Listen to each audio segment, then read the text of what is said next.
नमस्कार, मैं हूं आपका मित्रजीत। लॉ के बारे में, जस्टिस के विषय में मैं आपको हमेशा कुछ ना कुछ बताते रहता हूं। पिछले वीडियो में मैंने आपको बताया था कि you can move any machinery by an application only. जो अलग अलग मशीनरीज़ है उसको हम एक आवेदन के ज़रिए ही उसको हिला सकते हैं। आप बोलेंगे कि इतनी बड़ी मशीनरी को, समझ लीजिए कि प्रशासन है, आपको कुछ काम उनसे करवाना है, संसद है या फिर न्यायपालिका है। ये 3 मशीनरीज़ है हमारे लोक जनसत्ता में। तो जनसत्ता को मजबूत करने के लिए, उसको इस्तेमाल करने के, आप ठीक से समझिए, उसको यूज़ करने के, उसका प्रयोग करने के अपने हित के लिए, जन में जो है जनसत्ता में एक इंसान, उसमें जो एक व्यक्ति है उसका विकास है वो अभिप्रेत है। हर व्यक्ति का विकास होना चाहिए, तो समुदाय का विकास होता है। यही जनसत्ता है। अगर ऐसी जनसत्ता नहीं है किसी समुदाय को, देखिए कहीं कभी किसी ने कह दिया था कि अगर जंगल को बचाने के लिए कुछ झाड़, अगर पेड़ जल भी जाते हैं तो उनको अपना बलिदान देना चाहिए। अगर एक गांव को बचाने के लिए एक परिवार अगर बलिदान देता है तो उनको अपना बलिदान देना चाहिए। अगर देश को बचाने के लिए कोई एक प्रदेश अपना बलिदान देता है तो उनको बलिदान देना चाहिए। ये सोच पुरानी है।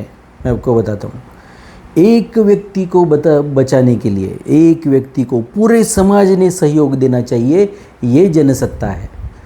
आप इसको ठीक से समझिए। यहाँ किसी के भी बलिदान की यहाँ बात नहीं हो रही। यहाँ बात हो रही है एक पेड़ भी न जलने की। यहाँ बात हो रही है एक पेड़ को भी बचाने की। पूरा जंगल मिलके एक पेड़ को बचाता है। इसे कहते हैं जनसत्ता। तो आप एक व्यक्ति होने से आप महत्वपूर्ण बन जाते हैं जनसत्ता में। आप मेरी बात समझ लीजिए। और एक व्यक्ति का जो भी अधिकार है वो उसको मिलना चाहिए। एक व्यक्ति ने उसके जो भी कर्तव्य है उनका पालन करना चाहिए। तभी ये समाज जो है, संपूर्ण विश्व जो है, वो अपनी विकास की परम सीमा तक पहुंच सकता है। अभी कल ही की बात है, हमने देखा कि दुनिया में शांति के प्रस्ताव अलग अलग जगह जा रहे हैं, लेकिन अभी 2000 से लेके 2024 में ही लेके हमने देखा 46 से 45 से आप देखिए 50 तक बड़े युद्ध हो गए हैं। अभी भी 2 युद्ध बड़े गाज़ा पट्टी में शुरू है, इजराइल और पैलेस्टाइन के बीच में, और यूक्रेन और रशिया के बीच में बड़ा युद्ध शुरू है। और जब दुनिया के इतिहास में कल का आंकड़ा है ये, इतने अण्वस्त्र कभी किसी पृथ्वी पर कभी विद्यमान नहीं थे। इतने अण्वस्त्र अभी बहुत सारे देशों के पास में है। कहाँ शांति की बात हो रही है? तो हम लोग इस तरीके से ये एप्लीकेशंस जो है उसकी विद्या को हम